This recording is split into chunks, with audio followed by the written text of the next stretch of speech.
நீங்க கூட நல்லவர், இங்க இருக்க எல்லாரும் நல்லவங்க. என்னன்னா இங்கதான் இருக்கு, இங்கதான் நம்ம என்னவா நினைக்கிறோமோ அதுவாதான் எதிரில் இருக்கவங்க இருப்பாங்க. நான் நிறைய முறை நான் ஃபர்ஸ்ட் டைம் சென்னையில் இறங்கும் போது ஒரு கிராண்ட் மதர், ஒரு பாட்டி இட்லி சுட்டுட்டு இருந்தது, பசி.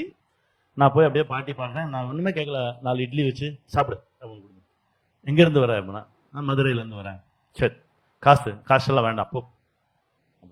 நெக்ஸ்ட் போய் நம்ம அண்ணா ஃப்ளைவர் ஒரு கடியில் படுத்திருக்கும் போது ஒரு போலீஸ்காரர் வந்து இங்கெல்லாம் தூங்கக்கூடாது, இது வந்து அக்யூஸ்ட் இருக்கிற இடம் வான்னு சொல்லி கூட்டிட்டு போய் என்ன போலீஸ் ஸ்டேஷன்ல ஒரு நியூஸ் பேப்பர் கொடுத்து அங்கே தூங்க சொன்னார். அது செகண்ட். ஃபர்ஸ்ட் நான் சென்னையில் பார்த்து அந்த பாட்டி, செகண்ட் அந்த போலீஸ்கார். நெக்ஸ்ட் அங்கேருந்து கிளம்பி போய் ஆக்டர் டி ராஜேந்தர் அவங்க வீட்டில் போய் அந்த வாட்ச்மேனோட ஃப்ரெண்டாங்க. அந்த வெளியில ஒரு சின்ன பாக்ஸ் மாதிரி இருக்கும், அதான் வாட்ச்மேன் வீடு. அங்கே நானும் ஒரு மெம்பர், அவங்களோட தான் உட்காந்து சாப்பிட்டுட்டு இருந்தேன். ஸோ மூணாவது அந்த குட்மேன். அங்கிருந்து ஐயோ ஊருக்கு போயிடலாம், காசு இல்லையே அப்படின்னு சொல்லி கிளம்பி விழுப்புரம் தான் வர முடிஞ்சது. என்கிட்ட 10 ரூபீஸ் இருந்தது, 9 ரூபீஸ் 80 பைசே டிக்கெட். விழுப்புரம் வந்து 20 பைசே தான் இருந்தது. அங்கே ஒரு ஹோட்டலில் போய் சார் எனக்கு ஒரு ஒர்க் கொடுங்க நான் பண்ணுறேன் அப்படின்னப்ப அவர் சொன்னார், படிக்கிற ஸ்டூடெண்ட்டாக இருக்கு, நான் காசு தரேன், நீ ஊருக்கு போ அப்படின்னாரு. இல்லை நான் ஒர்க் பண்ணுறேன், நீ சேலரி கொடு, அப்புறமா நான் ஊருக்கு போகிறேன் அப்படின்னா. அவரும் நல்ல மனுஷன். நிறைய நல்லவங்களை நான் கிராஸ் பண்ணியிருக்கேன். நம்ம ஹோல் ஹார்ட்டடோட தேடணும், நம்ம ட்ரூத்ஃபுல்லா இருந்தோம்னா டெஃபினட்டா நிறைய நல்லவங்களை பார்க்கலாம். எக்ஸாம்பிள் சொல்லணும்னா, எனக்கு இந்த பருத்தி வீரன் ஷூட் பண்ணும்போது ஆல்மோஸ்ட் 108 டிகிரி ஹீட்டு. டெய்லி அந்த எக்ஸ்டீரியர்ல ஷூட் பண்ணி எனக்கு நோஸ்ல இருந்து பிளட் வரும். அந்த மாதிரி பிளட் வந்தா ஒரு 2-3 ஹவர்ஸுக்கு ஃபுல்லா அன்கான்சியஸ் மாதிரி ஆயிடும். எம்ஆர்ஐ ஸ்கேன், சிடி ஸ்கேன் எதோ எடுத்து ஒண்ணுமே ஆகல. ஒரு ஓல்டேஜ் ஹோம்ல ஷூட்டிங். அந்த ஓல்டேஜ் ஹோம்ல போயிட்டு ஷூட் பண்ணும்போது அந்த ஓல்டேஜ் ஹோம்ல இருந்தவங்க எல்லாருமே காட் வராருன்னு வெயிட் பண்ணியிருந்தாங்க. காட் வராரா, யாருக்காக வெயிட் பண்றாங்க? நானும் அவங்களோட சேர்ந்து வெயிட் பண்ணா ஒரு 80 இயர்ஸ் ஓல்டு மேன் இன்ஷர்ட் பண்ணி பெர்ஃபெக்டா நம்ம மாதிரி இந்த மாதிரி ஒரு பேக் எல்லாம் போட்டு அங்க இருந்து ஒரு ஆட்டோல இறங்கி நடந்து வந்தார். அவர் யாருன்னா மெடிக்கல் காலேஜ் ப்ரொஃபசர். அவர் ஃபேமிலி எல்லாம் செட்டில் ஆயிட்டாங்க. இவர் அவருடைய ஸ்டூடெண்ட்ஸ் கிட்ட எல்லாருக்கிட்ட என்ன சொல்லியிருக்காங்கன்னா, அந்த சாம்பிள் டேப்லெட்ஸ் வரும்ல, இந்த சாம்பிள் டேப்லெட்டை மந்த்லி அவருக்கு அனுப்பிடணும். அவர் அதை எடுத்து பேக்ல வச்சுட்டு ஒவ்வொரு ஓல்டேஜ் ஹோமா போய் அங்க இருக்க எல்லாருக்கும் ட்ரீட்மெண்ட் பார்ப்பார். நான் அப்படியே பார்த்துட்டே இருந்தேன். அவர் வந்த உடனே எல்லாரையும், உனக்கு என்ன அந்த ப்ராப்ளம் சால்வ் ஆயிடுச்சா, இந்த ப்ராப்ளம் சால்வ் ஆயிடுச்சான்னு பேசிட்டு அந்த பக்கம் என்ன பார்த்துட்டேன், வாட் மிஸ்டர் சமுத்திரகனி அப்படின்னாரு. நான் அப்படியே பார்த்துட்டு இருந்தேன். கம் அப்படின்னாரு, கிட்ட போனேன். அப்போ காலையில தான் எனக்கு சேம் அந்த இஷ்யூ வந்திருக்கு. எனக்கு பயங்கர பெயின் வேற மூக்குல. நான் அப்படியே அவரே பார்த்துட்டு, அவரே கேட்டாரு, ஏதோ கேட்கணும்னு நினைக்கிறேன், என்ன கேளு அப்படின்னாரு. நான் பார்த்தா இங்க எல்லாம் இருக்காங்க. நான் சொன்னேன், எல்லாரும் இருக்காங்க, பரவாயில்ல எல்லாரும் இருப்பாங்க, நீ கேளு அப்படின்னு. இல்லை எனக்கு நோஸ்ல இருந்து பிளட் வருது, அது 2-3 டேஸ்க்கு ஒன் டைம் வந்தது, பட் நான் ரொம்ப சஃபர் ஆகுறேன்.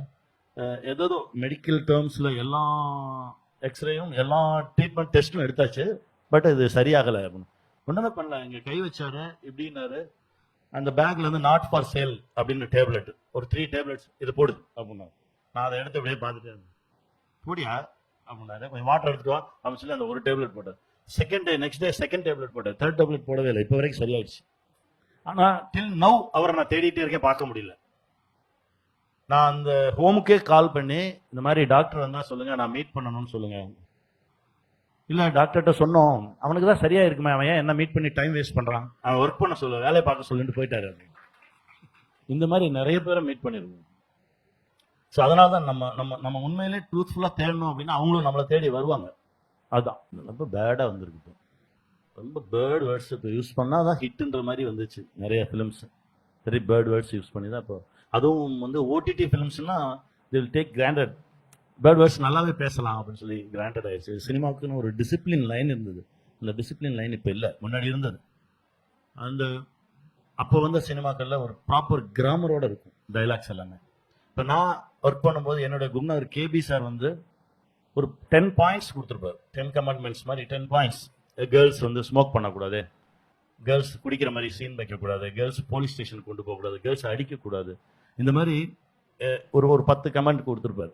அதே மாதிரி ஃப்ரேம்ல வந்து டெட் பாடியை வச்சுட்டு சீன் பண்ணக்கூடாது. ஏன்னா யாராவது வீட்டில் உட்காந்து பார்ப்பான், அவன் நடு வீட்டில் பாடி வச்சிருக்க மாதிரியே இருக்கும். அதனால நிறைய இந்த மாதிரி ஒரு 10 ஐடியாஸ் கொடுத்து அதுக்குள்ள நீ என்ன தாட் வேணாலும் திங்க் பண்ண, இந்த இந்த இந்த கிராஃப்குள்ள பண்ணணும் அப்படின்னு சொல்லும்போது ஒரு டிசிப்ளின் இருந்தது ஃபிலிம்ல. இப்போ டோட்டலா எந்த டிசிப்ளினும் இல்லை, எந்த பவுண்டரி லைன்ஸும் கிடையாது. என்ன வேணாலும் பேசலாம்னு ஆயிடுச்சு. ஓகே, இன்னும் கொஞ்ச நாள் கழிச்சு கம்பேக், அந்த ரவுண்டு வந்தால் தானே ஃபில் ஆகும். வெல்கம் டு சேம் ரவுண்டுக்கு வருவாங்கன்னு நினைக்கிறேன். அதுதான் நீங்கள் நம்ம சொன்ன தமிழில் நியூஸ் சினிமா அப்படின்றது வந்து சுப்பிரமணியபுரம்.